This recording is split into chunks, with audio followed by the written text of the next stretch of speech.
Packers games, and we're chatting with Wayne right here on Facebook Live for a more in-depth look at what the Packers did and what they're going to do in the next week's game. And we are taking your questions, so make sure you throw them at us, Wayne, and we'll get as many of them in as we can today. Do you have some questions? My goodness.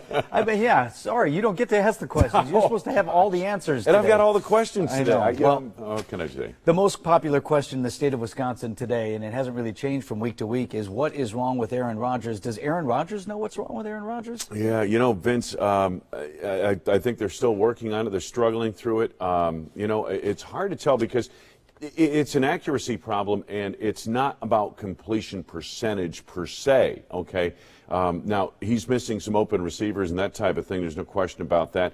But he completed about, 70% of his passes yesterday. He was 31 of 42.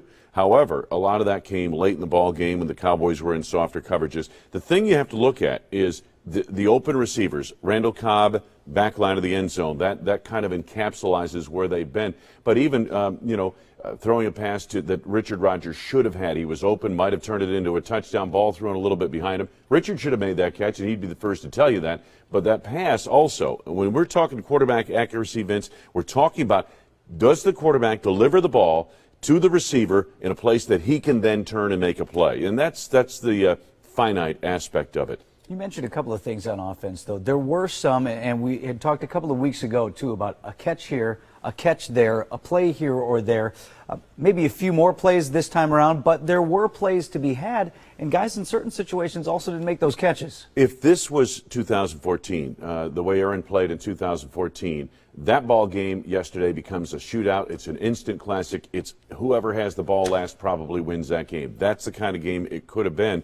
But unfortunately, the Packers' offense right now is not clicking on all cylinders, and thus only one touchdown and 16 points against the Dallas offense that was a buzzsaw.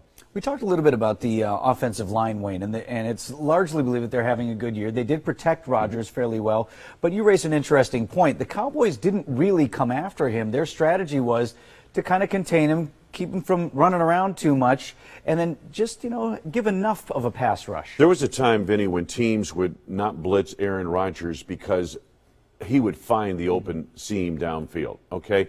Today, what teams are doing, and Ben McAdoo and the Giants did it on Sunday night, and then again, the Cowboys did the same thing yesterday. Rush 4, and it's a different kind of pass rush. They don't need to get the sack. All they need to do is make sure Aaron Rodgers does not have an escape route to extend a play. Now, sometimes he does get an escape route, that type of thing. Those are the plays the Packers usually kill the defense on. They've been unable to make them on a regular basis this year. But that's something to keep in mind. I think the offensive line's been terrific, both on the ground and in the passing game. But understand also when we see some of these ridiculously long amounts of times that Rodgers has to throw, part of that is because the pass rush is different. It's more of a contained rush than a rush to sack the quarterback. Starting to get some questions from everybody here on Facebook Live. Keep them coming. Go ahead and participate. Taylor writes, I believe Dallas is just an all-around better team, unfortunately. Plus, we have seemingly yet another year with a lot of key injuries. Everybody's injured every week of the season, it seems, Wayne. I mean, you don't even come out of the preseason fully healthy. Dallas is without their starting quarterback and their best wide receiver, Tony Romo and Des Bryant. So everybody's got injuries. You're exactly right. Here, this one from Stephanie. There seems to be a disconnect between Aaron and his guys. Heard a lot of that listening to you and the others on the post-game show last night. Disconnect maybe between head coach and quarterback, disconnect between quarterback and players on the field. What are you seeing there? I see the timing of the offense off, and there's a reason for that. I think part of it has to do with the way teams are playing. Several years ago, teams were playing cover 2 against the Packers, 2 safeties high, soft coverage underneath. That means the cornerbacks, if you look at the line of scrimmage, will be 3 to 4 yards off of the receiver they're playing across from. Today, what you see, if they're worried about their coverage, if they're worried about the skill of their cornerbacks, they'll play 2 safeties high, but they're pressing everything up front.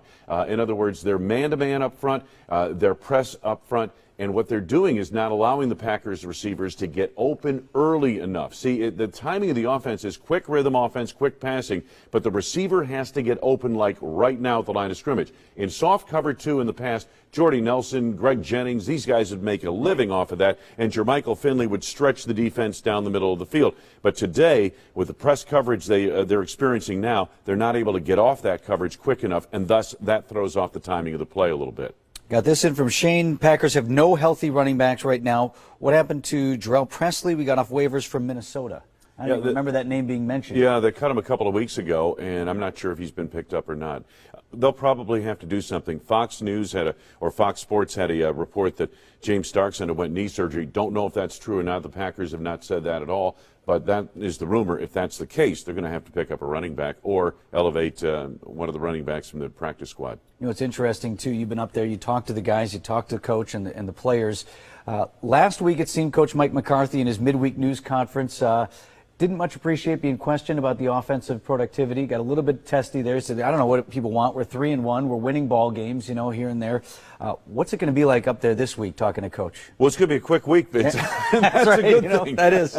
That's a good thing for the media and for the team, I might add. Right. You're right back at it. Let's get this thing corrected now. But it's a unique week. It's a tough week. And, I think really, obviously, as we go back to last year, the problems are not easily solved here. This is not an easy thing to just solve, and we're just going to correct this and boom, be on our way. There's more to it, obviously. Otherwise, it would have been solved a long time ago. Jason says, common consensus of fans coming out of the game last night was there needs to be a coaching change. Will we see a coaching change this week? Coaching change, meaning head coach? I don't know. He didn't specify. I do not. Mike McCarthy's in for the season, right? Barring the unforeseen at the very least, right? I think he's in for a lot longer than that, to be honest with you. And no, I don't see any changes at all coaching staff-wise. By the way, they're on a short week, folks. You can't change much of anything. This week, right? What do we? So, somebody's got to be in charge Thursday night. The game night. is Thursday. I mean, In so many ways, I heard a little bit of this on the post-game show, too, talking to Mark Tauscher, who does some of the commentary. And he said, as a player, you loved having a short week after a game like this. Last thing you want to do is sit around and let this stew, through a bye week at the worst. But so much to the Packers' advantage. They don't have to travel. They've got the Bears, who are terrible, coming in here. Not to be overlooked, but short week will give them a chance to get the taste of this game out of their mouths. Yeah, I think so, in that regard. The thing you worry about is health of your ball club coming in. There will not be, for either team, in a short week like this, there's very little on-field preparation, and that's why sometimes these Thursday night games look pretty ragged. Well, the two teams haven't had a chance to really prep for the other, but in a division game like this, that's where there's an advantage for both sides in terms of we should see a good ball game on Thursday night, in my opinion. Jason, just to come back, clarified his point. He's talking about the under ranks of the coaches, so not necessarily Mike McCarthy. I don't know, is there anybody you can fire mid-season to change any of this mojo? Is that even the cause? Sometimes you fire somebody just to fire somebody, right? Well, some organizations do. Right, it's happened in the past. I don't see it happening here at all, no. Let me see. Jeff wants to know, Wayne, I grew up watching the Lombardi Packers through the 60s. They never wore those ugly uniforms. What's your opinion of wearing the uniforms from the 1930s? I'm a traditionalist, okay? I'm a tradition guy. I like the Packers' green uniforms. And I did grow up watching the Lombardi Packers, as he did. Andrew writes in, how about making less commercials and doing a little more practicing? Maybe to draw that out a little bit more. You do have the guys doing some celebrity pitches and that, although in fairness to them, it takes a day to shoot a commercial. That's probably not what's going on here. But to the larger point, are the players somehow distracted by other things? Do you see any of that creeping into the room? I really don't, and you have to understand, a lot of times these players shoot commercials either during an off week, maybe during the bye.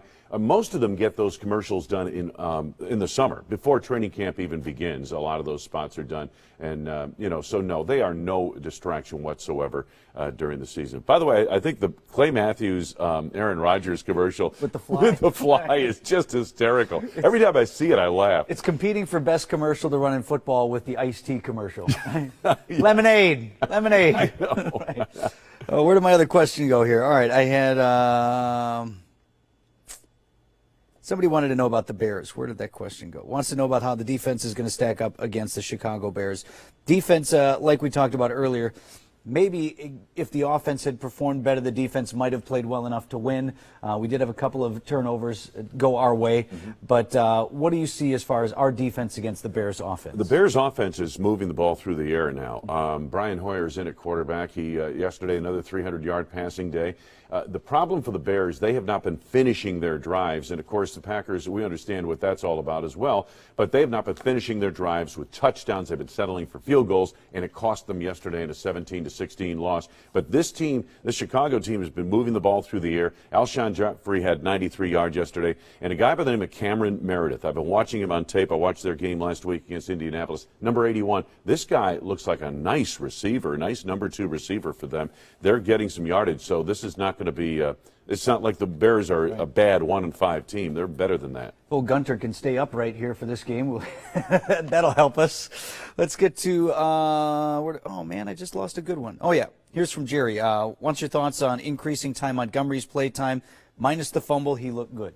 Yeah, I think he got a lot of stuff going late in the ball game. They featured him a little bit. He had kind of a breakout game at a 40-yard kick return. Ty Montgomery's a talented guy, and can he play in that offensive backfield? Yeah, he can. He can do a lot of things out of the offensive backfield. What we need to see him do is run the football a little more effectively, and I think that's what they're hoping to do in these next several games.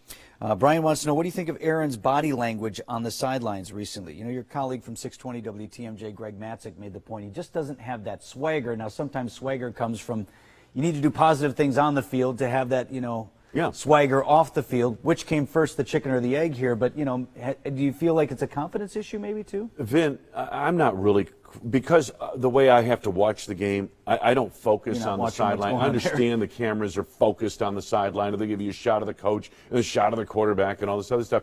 We can't do that from where we are. We're 6 stories up, and we're trying to figure out, make sure we know who's in the game and what play is coming up next. So I can't comment on that. I don't see it. Paul says, so far, Eddie Lacy, has he shown enough to be re-signed long-term?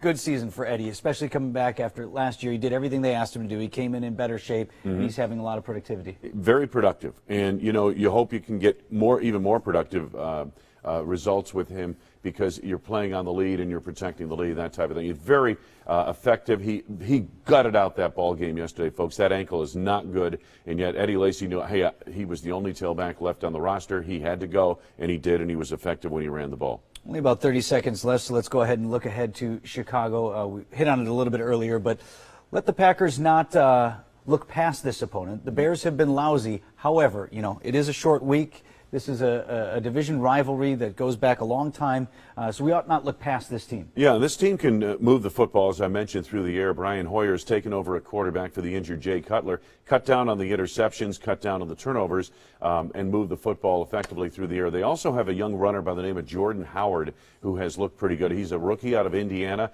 not a big-time back like Ezekiel Elliott of Dallas, but nonetheless a guy who can move the chains a little bit and get it done. So the Bears have some things going for them. Their defense has struggled. I think we got time for one more. Let me see. Andrew wrote in, is it coincidence both Rodgers and Nelson look horrible, and they both sat most of the preseason? My thought on that immediately is Tom Brady was suspended the first 4 games of the season, walked out and is throwing for 400 yards a game and didn't miss a beat with anybody. That can't be it. I don't think so. I think there's more to it than that. I think these guys, Jordy's coming back from a knee injury that most people tell me. I talked to some people yesterday about it. It takes a year of competition to come back and be what you were before off of that knee injury that he had. So I think that's part of it. And Aaron Rodgers, he's said it himself. He needs to play a little bit better, and I think he will. All right, Wayne, thanks very much. Thanks, everybody, for your questions today. We're going to do it again next week, Friday. Boy, 2 in 1 week, Wayne. How lucky are you? This is great, Vinny. We should do this every day, don't you think? Careful now. They'll have us both out here. All right, thanks, everybody, for joining us on Facebook Live. We're back here Friday morning, same time.